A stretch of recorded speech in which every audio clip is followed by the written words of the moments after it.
You're tuning into Black and White Sports on YouTube. The no-holds-barred truth on sports. The main event starts. All right, Black and White Sports supporters. Well, my goodness, as the kids say, that's cap. Now, I don't know if you know what that means, but that is a slang term, slang lingo for that's a lie. So we got ourselves a cap-filled situation right here, all right? Right here. Now, I tried to tell y'all that Unrivaled was going to be a DOA kind of situation. Now, that doesn't mean that TNT Sports is not going to be willing to continue to pour money into the situation. All right, because I got a story here that shows that they plan on trying to go on the road in 2026. What? Excuse me? But there is a little bit of wise business acumen in the decision if they can hang on that long, and there's a lot of ifs here. The number one if being, is Caitlin Clark ever going to play? I mean, we know that's the only way this league makes it, period. Now, I also told y'all when I made the ratings video the other day that, my goodness, we would see a hell of a lot of spin, and it had already started. Well, the spin continues, folks. And here's my issue. TNT Sports, USPR, where the hell did you get your numbers from exactly? All right, inquiring minds want to know, where did you get these numbers at? Because this math is BS, okay? There's no other way to say it. Unrivaled wrapped up a big opening week of games, reaching a total of more than 3 million viewers across TNT and True TV. Okay, well, you're saying 3 million viewers across these two networks, but how did you get to that number is what I'd like to know. Because, guys,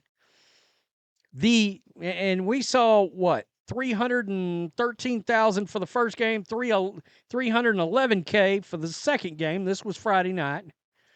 All right. By the way, that's a 2,000 viewership drop between the first game and Angel Reese's game. But then I said, you watch it. These ratings will plummet over the week. And they'll get even worse in week 2, I suspect.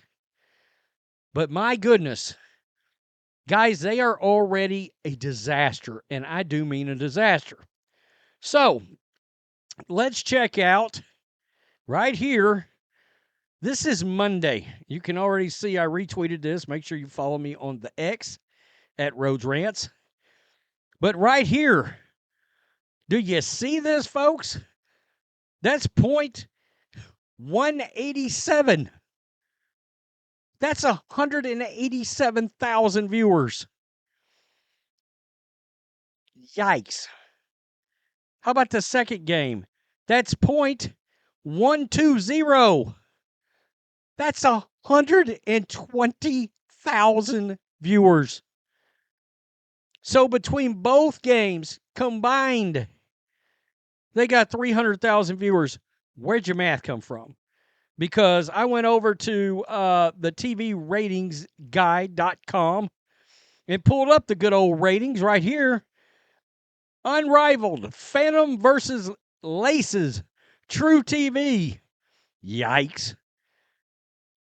110,000 viewers? Question mark?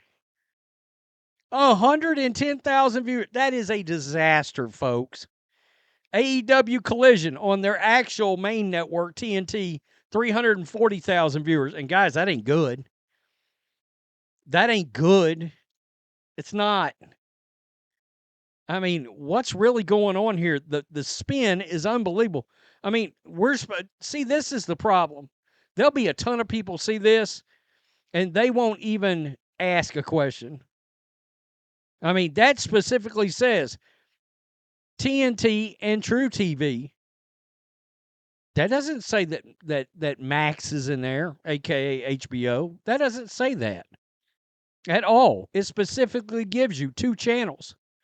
Well, I don't know about y'all's math, But let's just do some like quick math in our head. So the first two games combined for 630,000, whatever. Not enough. The next three games combined for roughly 400,000. So that's like, let's just, what, 1 point? Let's just, I'll give them credit. I'll give them some extra credit.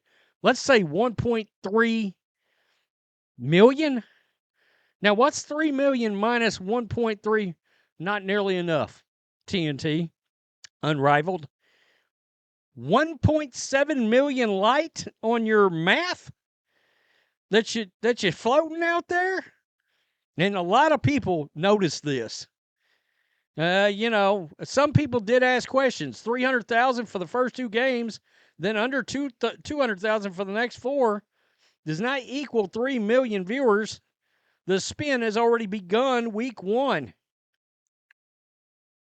In fact, I think there was only 3 games. There's only 3 games here after the first two. So, yikes.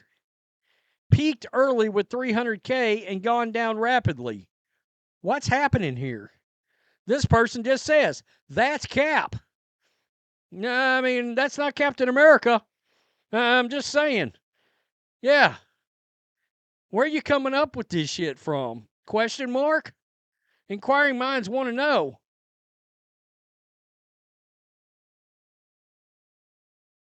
Where are you getting the math ain't mathing. I mean, what's happening here? It's not even close. Unrivaled, 3x3 shatters TV viewership records. This is the media, just women's sports. Okay. Yeah, I mean, this was for the first two nights. You want to know what they call record breaking? You broke the most watched women's game on TNT Sports, which, by the way, just became TNT Sports. Man, stop it. I mean, absolutely, positively stop the nonsense that's going on right now. So, they're going to take this train wreck. Number one, they're going to try to hold it together till 2026. Wow. And they're going to take this train wreck on the road. All right? Right now, all games are being played in Miami in their 850-seat arena, built specifically for Unrivaled. They built an arena for Unrivaled. Okay.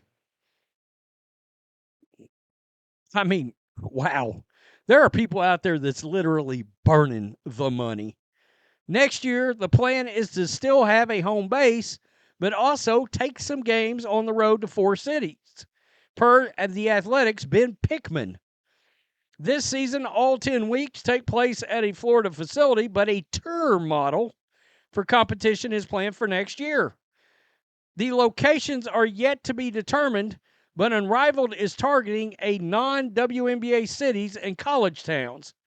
Bazell said it wouldn't visit more than 4 cities, and the league will still have a home base. The operational cost, Bazell said, would be similar, as it's only 4 teams would travel to a given stop. Important to maintaining a premier player experience, the league would use charter airfare to transport its players. Now, this person would venture a guess that if Paige Beckers, all right, or Buchers, joins the league, then they would go to where UConn plays. All right. The home of the UConn Huskies, right there. Gampel Pavilion in Connecticut. If Caitlin Clark joins, that Iowa City would be a place they would look at. I can tell you right now, if Clark joins and they go to Iowa City, they get 15,000 people up there. Maybe more. While other women's college basketball strongholds, Columbia, South Carolina, Knoxville, Tennessee, and anywhere figured to be on the short list of potential designations.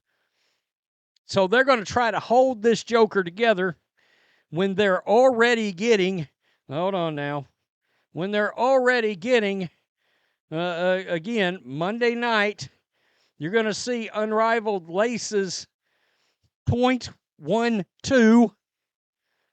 Vinyl versus Vinyl. That's terrible. Vinyl versus Phantom, 0.19. And look, the supposed excuse for these, some people have said, already trying to spin, their fans are already trying to spin. Well, it's because of the national championship game. I mean, really? Okay. I mean, we called these bad ratings. I never even thought about the national championship game. Brought up them having bad ratings. And honestly, I thought they're really bad ratings. Like, I thought these other games they got throughout the weekend might get like 250,000 viewers. One other one might get 300,000. This is worse than I anticipated. You know what I mean? It's they got themselves a tragic disaster on their hands, a young disaster situation percolating in the Unrivaled. DOA. Yeah, it's not deer on arrival. That is out of there. Man, I have got whiplash from the amount of spin. TNT Sports, their fans that want this to work out so bad, they got all their wokeness all crossed at the same time. It's pretty hilarious. It really is. Oh man. How's that Angel Reese working out for you? Question mark. You got any more of those? I'm the other reason why everybody's tuning in to the WNBA. How's that Dijonai Carrington hitting you these days? Oh, it's not? Not hitting anything because nobody's tuning in. I mean, wow. That's oh man, these ratings videos are going to be great. Tell me what you think in the comments section. Unrivaled has unraveled, and they just started. Peace. I'm out. Till next time. Thanks for watching the show. Be sure to like, comment, and subscribe. Be sure to tune in next time on Black and White Sports.